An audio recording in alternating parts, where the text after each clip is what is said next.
I just wanted to share something that I heard this last week. It was a story regarding Rabbi Naftali of Ropshitz, a very famous Hasidic Rebbe, who was famous in part simply by the fact that he was born on the day that the Baal Shem Tov died.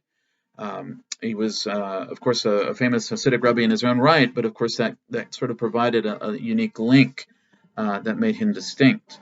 And the story that he related was about the Russian Tsar Nicholas I in the city of Sebastopol in the Crimea. And that's one of the reasons it stood out to me because, of course, the current situation in the Ukraine and Russia and the Crimea are on everyone's minds these days.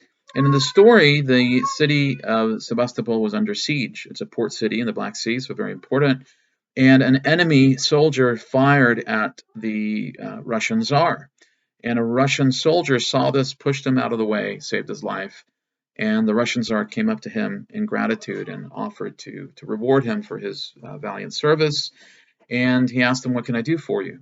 And the soldier responded, he said, "I have a sergeant who is very mean and beats me on a daily basis. May I transfer to another sergeant?" And the Russian Tsar looks at him very frustrated and angry and basically shaking his head and says, "You fool, you should be the sergeant. You should be asking for something far beyond this immediate relief of the pain that you're enduring." And so the concept that Rabbi Naftali of Ropshitz is trying to convey is that we often lose ourselves in the immediate suffering, pain, trauma, sadness that we experience. And when we cry out to Hashem, in some sense, we mimic what our forefathers did in the land of Egypt. They suffered without question. They are human beings. They were human beings who underwent a tremendous amount of pain and suffering. But I think in some sense, they may have lost the sense that Hashem, the God of Abraham, Isaac, and Jacob, desired so much more for them than simply to not be in Egypt and be somewhere else, that he desired to have an intimacy with them and a relationship, of course, culminating in Matan Torah, the giving of the Torah, that was their ultimate destiny. But it's interesting because if we think about Pesach, which of course ended last week, we think about the first two Seders where the children of Israel, we recount the Makot, the plagues, the things that they saw, the death of the firstborn, of course, culminating in that event.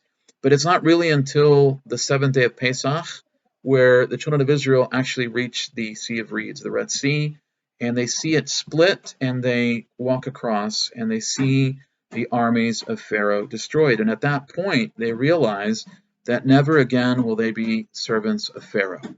That transition is critical because even though they had left Egypt, they continue to be sort of in this mindset of servitude, of slavery. And it's pivotal because at that point, Shirat Hayam, Exodus 14, the children of Israel can actually say, "This is my God, and I will glorify him."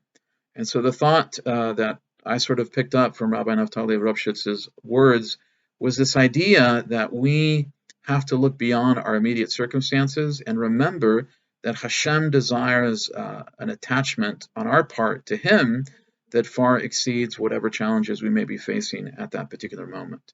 So I hope that conveys something of the challenge and of what we should aspire to in our daily life and in our lives as part of the people of Israel, and to those who are not, that they should, of course, come near to the God of Abraham, Isaac, and Jacob and learn that same attachment and desire.